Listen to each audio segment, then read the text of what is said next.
I'm going to make my wife work with only $50 for groceries every month. At our wedding, my husband proudly made this declaration, leaving me stunned. The joyous and blissful atmosphere of the wedding froze in an instant.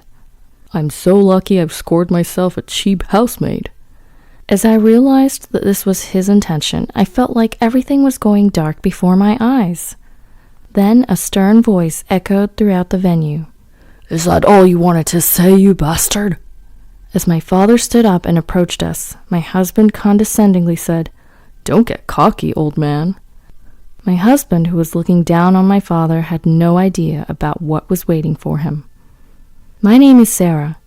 I met my husband, Jack, in college. We were in the same year. We lost contact after graduation, but when we were 24, he threw a reunion party. That night, I drank a little too much and felt sick. Jack looked after me and said to our classmates, Don't force her to drink. He was really considerate of me.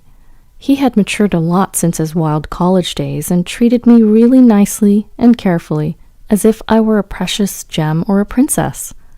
He confessed that he had actually liked me since we were in the same class, and that he threw the reunion because he wanted to see me again. We soon started dating, and after a few months I moved into his apartment. When we were 25, he proposed and we got married. Turns out, Jack was the heir to a big corporation. He never boasted about it, but people often told me, Wow, you've hit the jackpot. His parents, whom we met when we announced our marriage, seemed really nice, and I felt relieved. My parents were also happy about my marriage with Jack. My father, a small business owner who started his business when he was young and had his share of hardships, was probably relieved that I wouldn't have to struggle. From then on, it was fun planning our wedding together, booking the venue, picking out my wedding dress. One day, with our wedding just a few months away, Jack said something unexpected at dinner. Sarah, your cooking is always delicious. I think you do great running the house as a full-time housewife. Huh? But I was planning on working even after getting married. I was surprised. My plan was to continue working, and Jack had never once said that he wanted me to quit. It's fine if you work part-time on the side while doing housework and looking after kids. I'm sure you'd want some pocket money too. But I've been working hard at my job this whole time, and I want to continue working full-time. I need to start training a successor for the company. Leave the money-making to me, and I'd like you to focus on being a homemaker, he said while cheerfully munching on his dinner, as if he was proud of himself for being the sole breadwinner. We don't even have kids yet. Even if we do, I want to continue working. I can't put all the burden on you. Huh? Why? My persistence seemed to upset Jack, and he suddenly frowned at me. I won't slack off on housework or raising kids, please. I found myself saying that because I desperately wanted to keep working. Jack responded to my words with a bright smile. Okay, if you insist, that's fine. They say women feel uneasy when they lose connection with society. So go ahead and do your best with housework and childcare. I was relieved that he readily agreed. However, his words, do your best with housework and childcare, didn't quite sit right with me. When I talked about this with my friends, they replied, Jack cares about you, Sarah. He's a good husband. That made me feel happy, making me feel I was being cherished and eased my concerns. After that, we sometimes discussed our future. Sarah, you're such a strong, independent woman who wants to continue working even after getting married. I'm glad to have a woman like you as my wife. His kind words always made me happy. I should also take part in some of the housework, too. All right, I'll handle the household accounts and hand you the living expenses, so we'll work with that expense every month. I always thought managing finances was a woman's job, so I was deeply moved when Jack offered to do it. Oh, I don't have to do everything by myself? That's a relief. And so came our wedding day. With many guests blessing us, the ceremony went smoothly, and I was overwhelmed with joy. Then, an incident broke out at the end of the ceremony. I'm going to make my wife work with only $50 for groceries every month. During his speech, Jack suddenly made this absurd statement. I was stunned, my mouth wide open in disbelief. The other guests started murmuring, and the festive mood instantly turned ice cold. Ah, I'm so lucky to have such a cheap maid.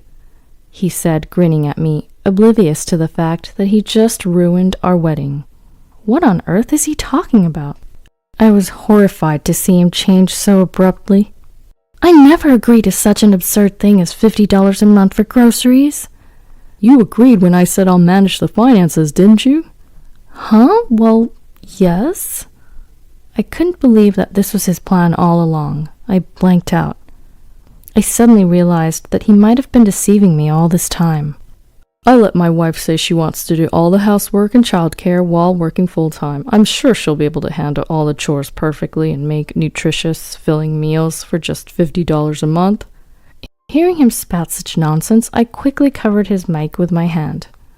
Don't just say whatever you want. I won't accept this.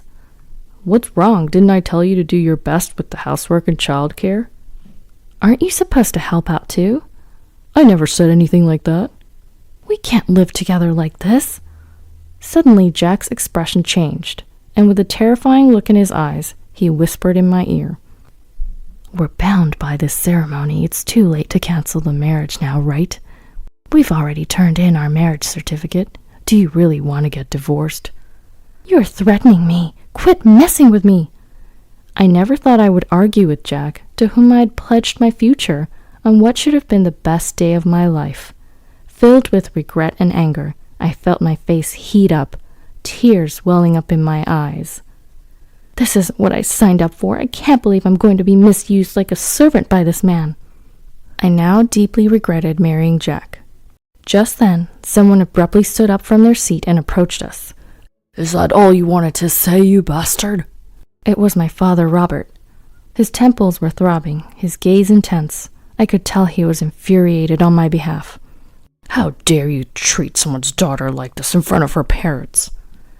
The tone in his voice froze the already tensed atmosphere in the venue. Our wedding guests held their breath, watching the stare-down between my father and Jack. What's your problem? Don't get so cocky.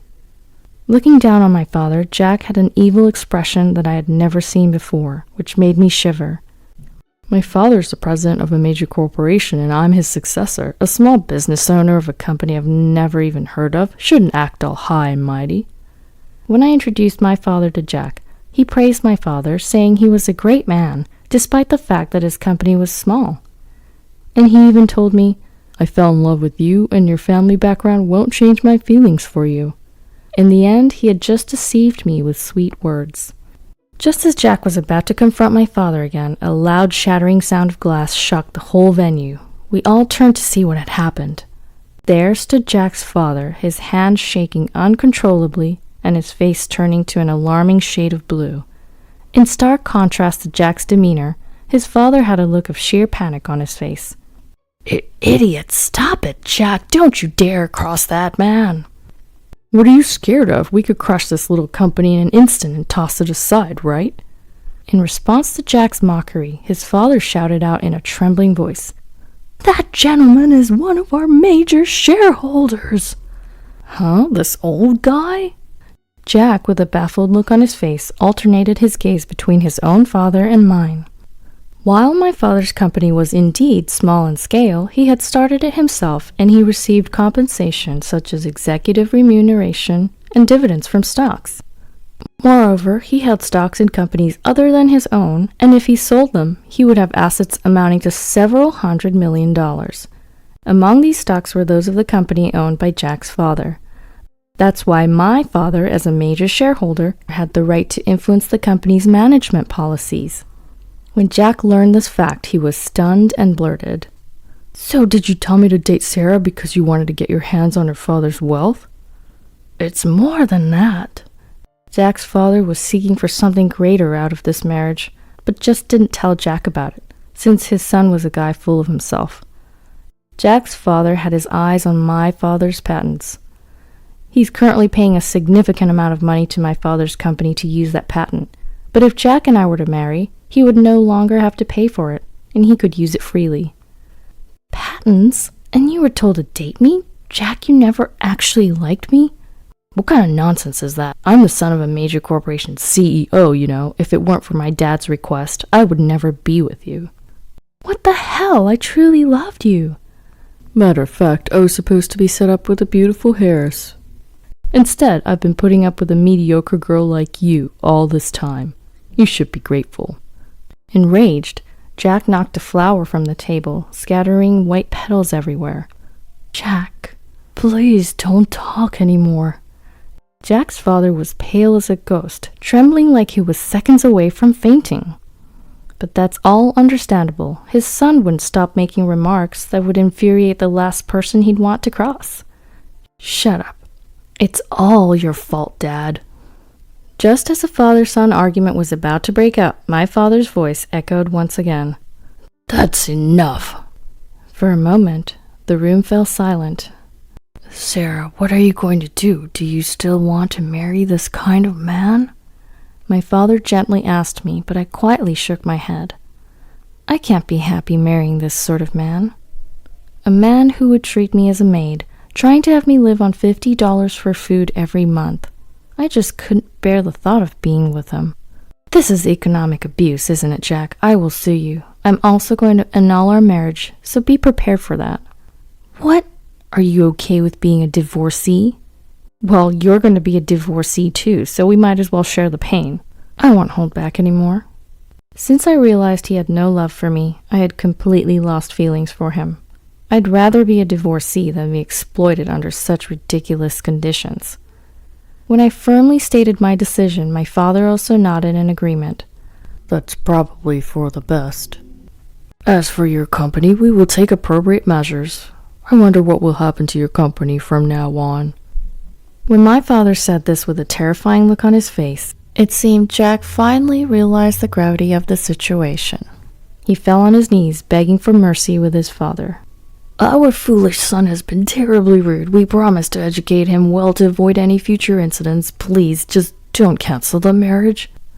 "Sarah, I was wrong. Please forgive me. I'll let you do as you like with housework, childcare, and work.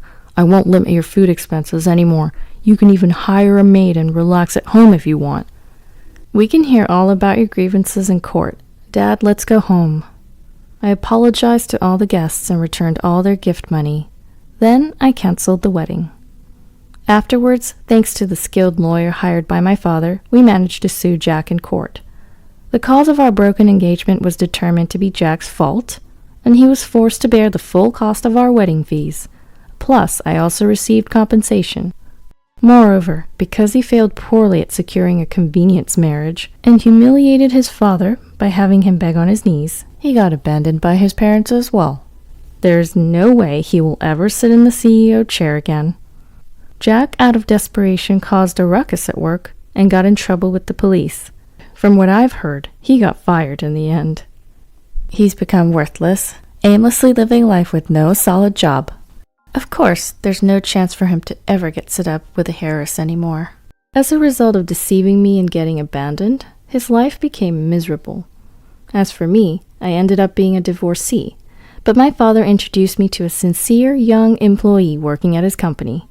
I'm currently dating him, and we're planning on getting married next year.